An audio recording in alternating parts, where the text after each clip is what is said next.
Siendo las 18 horas del día 11 de octubre del 2016, nos encontramos reunidos en esta sala única del Juzgado de Oralidad, con base y sede en esta ciudad de Irapuato, Guanajuato, correspondiente a la segunda región, a efecto de llevar a cabo la audiencia inicial dentro de la causa penal que se instruye en contra de Rosalba Velázquez Valderas por su probable intervención en los hechos tipificados en la Ley Penal como delitos de actos de maltrato y crueldad en contra de animales no humanos. Cedo el uso de la voz a las partes para que se individualicen. Por parte del Ministerio Público, ¿quién comparece? Su señoría, comparece la fiscal Yareli Vázquez Ramírez con cédula profesional 293482 y datos previamente registrados en los estrados de este tribunal. ¿Quién la acompaña? Licenciada María López Fonseca, agente del Ministerio Público con cédula profesional 1914178 y con datos previamente registrados ante este tribunal. Gracias. Por parte de la defensa, ¿quién comparece? Su señoría, la licenciada Marla Direne Martínez Quirós, defensora pública con cédula profesional 254509, con datos de identificación plenamente registrados ante este tribunal. ¿Me acompañan? La licenciada Mariana Escamilla Morelos, defensora pública con cédula profesional 2141260 y con datos previamente registrados ante este tribunal. Gracias. Verificado que se reúnen las condiciones para llevar a cabo la presente audiencia conforme a lo establecido en el Código Nacional de Procedimientos Penales, se declara formalmente abierta. Se concede el uso de la voz a la Fiscalía para que realice su solicitud de vinculación al proceso. Su señoría, solicito permiso para desplazarme en sala. Proceda. Con fundamento en el artículo 19 de nuestra Carta Magna, en relación con el artículo 316 del Código Nacional de Procedimientos Penales, honorable juzgado, le solicito que vincule a proceso a la señora Rosalba Velázquez Valderas, ya que de los antecedentes de la investigación se desprende primeramente que existe ese hecho que la ley señala como delito, y existe esa probabilidad de que la señora Rosalba Velázquez Valderas haya realizado actos de crueldad y maltrato en contra de 5 animales no humanos, actualizando de esta manera un concurso ideal homogéneo de delitos, tipificado en el artículo 350 bis y 350 ter del Código Penal para el Distrito Federal. Su señoría, respecto de ese hecho que la ley señala como delito, esta representación social le manifiesta lo siguiente. El día 1, 2 y 3 de octubre, en el Parque México de la Colonia Condesa, la señora Rosalba Velázquez Valderas cometió actos de crueldad y maltrato en contra de 5 animales no humanos, ya que depositó pollo envenenado en las jardineras de este parque, para que posteriormente los caninos que lo visitaran lo consumieran, y esto les trajera como resultado su muerte. Tal como fue el caso de Laika, Gala, Frida, Simón y Azteca, quienes murieron a causa de consumir este pollo envenenado que la señora Rosalba depositó precisamente en este parque. Lo anteriormente expuesto nos desprende primeramente un sujeto activo, la señora Rosalba Velázquez Valderas, y como sujetos pasivos tenemos a los 5 canes anteriormente referidos, ya que si ella no hubiera envenenado este pollo y lo hubiera depositado en este establecimiento, no hubiéramos tenido como resultado la muerte de estos 5 caninos, y a su vez trastocando un bien jurídico tutelado como lo es la protección animal. Cabe denotar que la señora Velázquez Valderas cometió este delito dolosamente, pues ella es una persona mayor de edad que se encuentra en pleno uso de sus facultades mentales y tiene esa capacidad de saber y comprender la magnitud del ilícito que ella se encontraba cometiendo, pues es una ingeniera química de profesión. Su señoría, y respecto de esa probabilidad de que la señora Rosalba Velázquez Valderas cometió estos actos de crueldad y maltrato en contra de estos 5 animales no humanos, esta representación social cuenta con los siguientes datos de prueba.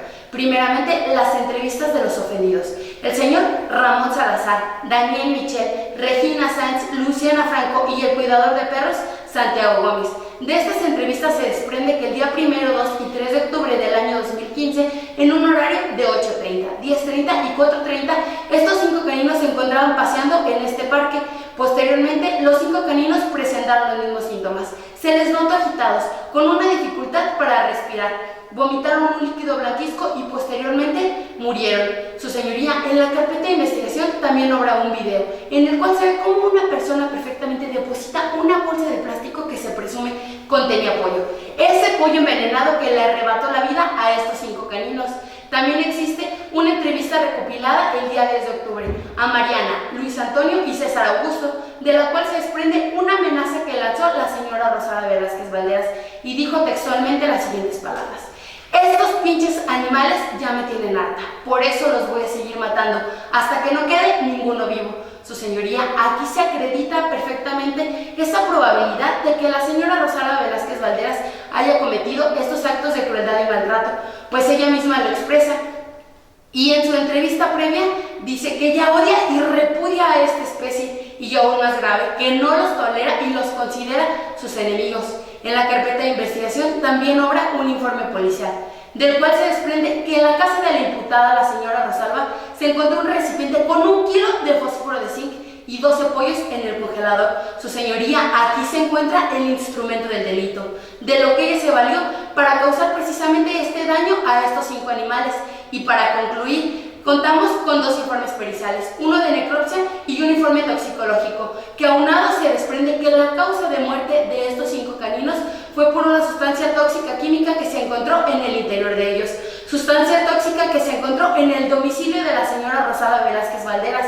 Es por lo anterior que esta representación social le solicita que valore estas pruebas atendiendo a las reglas de la lógica y las máximas de la experiencia como idóneas, suficientes, pertinentes y eficaces para probar que existe ese hecho que la ley señala como delito, y esa probabilidad de que la señora Rosalba Velázquez Valderas haya cometido estos actos de crueldad y maltrato en contra de estos 5 animales no humanos, actualizando un concurso ideal homogéneo de delitos que se tipifique en los artículos 350 bis y 350 ter del Código Penal para el Distrito Federal, y al no actualizarse ninguna causa de extinción de la acción penal y ningún excluyente del delito, le reitero mi petición, que vincule el proceso a la señora Rosalba Velázquez Valderas. Es cuanto.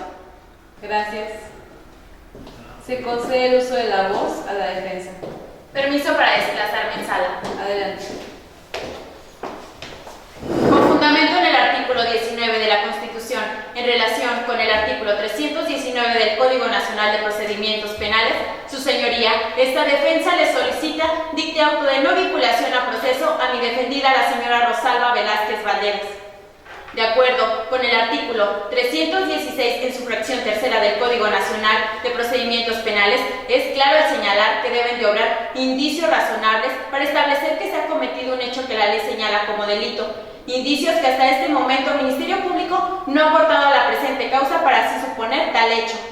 En atención a las siguientes consideraciones, el día 1, 2 y 3 de octubre de 2015 se dio aviso al Ministerio Público de la muerte de 5 canes en el Parque México de la Colonia Condesa.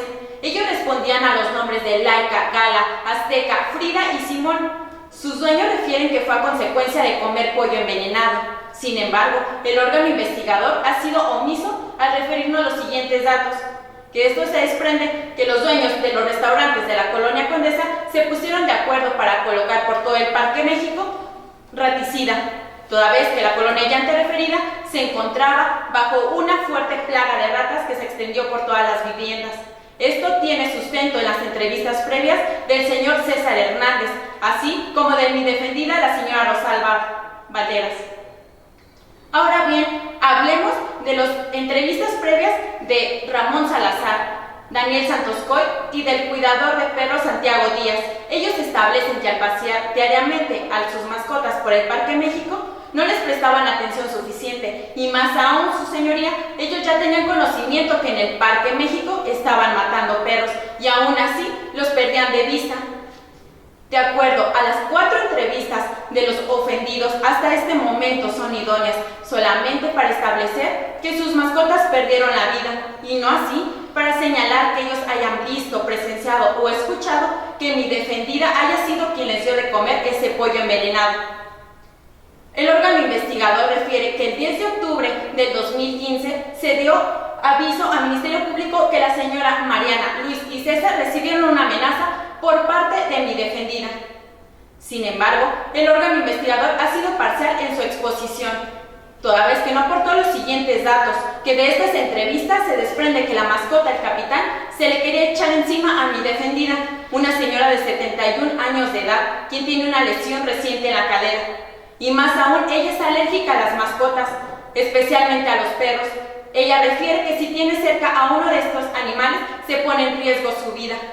Es por esta agresión actual e inminente por parte de la mascota, el capitán, es que mi defendida reaccionó espontáneamente con el único medio de defensa que le permiten sus posibilidades físicas, en referencia del fosfato de zinc que el Ministerio Público menciona que se encontró en el domicilio de mi defendida. Esto es a consecuencia que la colonia La Condesa se encontraba bajo esa fuerte plaga de ratas. También respecto de los alimentos, estos contenidos en pollo que se encontró en el domicilio de mi defendida, esto es, su señoría, porque es lo único que tiene autorizado por su médico mi defendida para comer. Honorable juez, permítame centrar su atención en lo siguiente. Hablemos de ese indicio importante, relevante y toral en la presente causa, el informe de necropsia canino, el cual no tiene ninguna congruencia con el canino descrito en el informe de necropsia canino y el denunciado por el señor Ramón Salazar.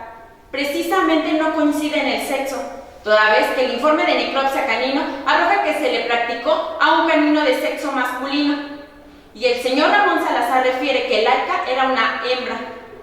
Es decir, su señoría, el dato aportado por Ministerio Público carece de esa idoneidad con la que debería de estar revestido, toda vez que el delito debe estar revestido de una conducta típica, antijurídica y culpable, que compone la descripción típica del mismo.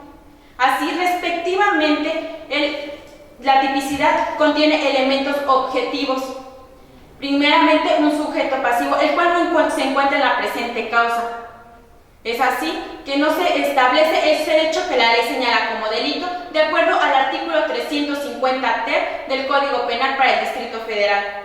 Lo que sí se actualiza es una causa de atipicidad en virtud de lo que establece el artículo 29 en su fracción segunda. Cuando se descubra la inexistencia de alguno de los elementos de la descripción típica del delito, el delito se excluirá. Es por esto, señoría, que el Ministerio Público, al no aportar esos indicios razonables, conducentes, eficaces y veraces a la presente causa, esta defensa le solicita dicte auto de no vinculación a proceso a mi defendida. Es cuanto. Gracias. Una vez escuchadas a las partes, se resuelve de la siguiente forma. Se vincula a proceso a la señora Rosalba Velázquez Valderas. Se concede el uso de la voz a la Fiscalía para que solicite las medidas cautelares. Solicito permiso para desplazarme en sala. Proceda. Con fundamento en el artículo 155 y 138 del Código Nacional de Procedimientos Penales, esta Fiscalía solicita la imposición de 2 medidas cautelares y una provincia precautoria a la señora Rosalba Velázquez. Esta Fiscalía logró establecer la probable responsabilidad de la señora Velázquez en los delitos de maltrato y crueldad en contra de animales no humanos, tipificado en el artículo 350t del Código Penal para el Distrito Federal, en donde tiene una punibilidad de 3 a 6 años de prisión. Además, que la naturaleza del hecho es que lo realizó como autora material, así actualizando un concurso ideal de delitos, dando como resultado un daño causado material y psicológicamente a los afectados. También así se logran acreditar todos los elementos subjetivos. Permítame centrar ahora su atención en los elementos subjetivos de la teoría del riesgo. Primero, hablaremos de la sustracción de la acción penal. Para ser más precisos, de la figura del arraigo, establecido en el artículo 29 del Código Civil Federal, donde nos menciona que para tener un arraigo o una residencia habitual, tienes que permanecer más de 6 meses en ese lugar, circunstancia que la señora Velázquez no acredita. Tal como se desprende de la unidad de medidas cautelares, la señora no tiene dependientes económicos, actualmente se encuentra jubilada, por lo cual no existe un motivo que la ligue a permanecer en esta ciudad. Por esas mismas razones, se solicita la medida cautelar de la fracción primera del artículo 155, para que se presente ante el juez de control una vez al mes, esto para garantizar que se encuentre en todo momento procesal. Se solicita la medida cautelar de la fracción octava para que se prohíba acercarse a los testigos Mariana y Luis, toda vez de que la señora Rosalba infundió una amenaza hacia la mascota de estos y y tal como se desprende de las entrevistas de Luis, Mariana y César, la señora Velázquez es una persona muy conflictiva y agresiva. Se solicita la prudencia precautoria del artículo 138 del Código Nacional de Procedimientos Penales, fracción primera, consistente en un embargo de bienes, para garantizar la reparación del daño a la cual tienen derecho los ofendidos. Misma que se establece en el artículo 20, apartado C, fracción cuarta de nuestra Constitución. Esta reparación de tipo moral y psicológica, toda vez de que había un vínculo muy fuerte entre los ofendidos y sus mascotas. Estas medidas cautelares cumplen con los principios que la rigen. Hablaremos principalmente del principio de proporcionalidad, en el cual, atendiendo a la gravedad del delito que hoy se investiga, estas son las más adecuadas y las que no afectan la esfera de libertad y bienes del imputado. Atendiendo al principio de excepcionalidad, esta Fiscalía encontró y se dio a la tarea de buscar cuáles eran las más idóneas, adecuadas y necesarias, encontrando estas las más pertinentes. Atendiendo a la vigencia de las mismas, esta Fiscalía solicita que tengan una duración desde este momento hasta la conclusión del juicio. Atendiendo a la prudencia precautoria, una vez conociendo a cuánto asciende esa reparación del daño, que tenga una duración de 2 meses. Esto relacionado con el artículo 139 del Código Nacional de Procedimientos Penales, por lo cual esta Fiscalía reitera su solicitud de la imposición de las 2 medidas cautelares y la prudencia precautoria a la señora Rosalba Velázquez. Es cuanto. Gracias. Se concede el uso de la voz a la defensa. Su señoría, permiso para desplazarme en sala. Proceda. Su señoría, con fundamento en el artículo 168 del Código Nacional de Procedimientos Penales, esta defensa se opone a la solicitud de medidas cautelares expuestas por el Ministerio Público, que son el peligro de sustracción y el riesgo para la víctima, ya que no se actualizan los 2 motivos que precisamente esta Fiscalía nos señala, consistentes en el artículo 155 del Código Nacional de Procedimientos Penales en su fracción primera y octava, que nos habla acerca de la presentación periódica ante el juez y de la prohibición al acercamiento a las víctimas u ofendidas del delito. Además, su señoría, una providencia precautoria consistente en el artículo 138 del Código Nacional de Procedimientos Penales en su fracción primera sobre el embargo de bienes. Ahora, su señoría, la naturaleza del hecho que nos ocupa corresponde a los delitos considerados como no graves. Además, que el daño causado hasta este momento no se encuentra acreditado por el Ministerio Público, ya que no nos arrojan datos de prueba acerca de la información del monto de la reparación del daño ni el daño moral psicológico del que nos habla. No obstante, tampoco la Fiscalía ha logrado acreditar que tampoco cuenta con un antecedente de fuga, su señoría, pues mi defendida no cuenta con antecedentes penales. Y de su misma entrevista y del informe policial se desprende que ella siempre ha actuado de manera voluntaria, dejando entrar a los policías sin ningún inconveniente a su domicilio, pues es claro que mi defendida no tiene nada que ocultar. Ahora, su señoría, nos enfocaremos en el peligro de sustracción. Mi defendida Rosalba Velázquez Banderas no se puede sustraer de la acción de la justicia toda vez que ésta cuenta con un arraigo y una residencia habitual, pues de acuerdo al artículo 29 del Código Civil Federal se presume que una persona reside habitualmente a partir de los 6 meses y esto es lo que tiene actualmente mi defendida viviendo en su domicilio. De acuerdo a la opinión de medidas cautelares y de su misma entrevista se desprende que ella no puede permanecer oculta ni mucho menos salir de la ciudad, ya que al hacerlo perdería su trabajo como docente en una universidad de tiempo completo y también su pensión que recibe de 2 instituciones públicas, el IMSS y el ISSSTE. Además, su señoría, mi defendida tiene una lesión en la cadera que no le permite moverse con facilidad ni mucho menos salir de la ciudad. Es por todo esto, su señoría, que no se actualiza el peligro de sustracción y estas medidas cautelares resultan desproporcionales, pues estas solamente buscan la menor intervención en la esfera jurídica del individuo, siendo necesarias imponerse solamente cuando estas resulten estrictamente necesarias, pues su naturaleza, su señoría, es eventual y no es una regla general. Es por todo lo anterior y que al no contar con datos de prueba suficientes, erróneos y eficaces, no se pueden acreditar los 2 motivos que la Fiscalía nos señala. Ahora, hablaremos del riesgo para la víctima. La hipótesis ya expuesta por el Ministerio Público no ha logrado acreditar que exista un miedo fundado hacia Mariana, Luis o su mascota, el capitán, ya que esta solamente nos establece la amenaza que realizó mi defendida ante el hecho real e inminente del que fue víctima. Pues de las mismas entrevistas de los ya antes referidos se arroja información que el día 10 de octubre su mascota, el capitán, se le iba a echar encima a mi defendida, su señoría, a una persona mayor de edad de 71 años con problemas serios en la cadera, que no le permite defenderse, ni mucho menos moverse con facilidad. Es por esto que su reacción fue natural y espontánea. Ahora, su señoría, nos enfocaremos en la providencia precautoria. El Ministerio Público no ha sido capaz de acreditar datos científicos e idóneos que nos arrojen información acerca del monto de la reparación del daño ni el daño moral y psicológico del que nos habla. Es por eso que le reitero mi petición de que desestime las medidas cautelares expuestas por el Ministerio Público. Es cuanto. Gracias.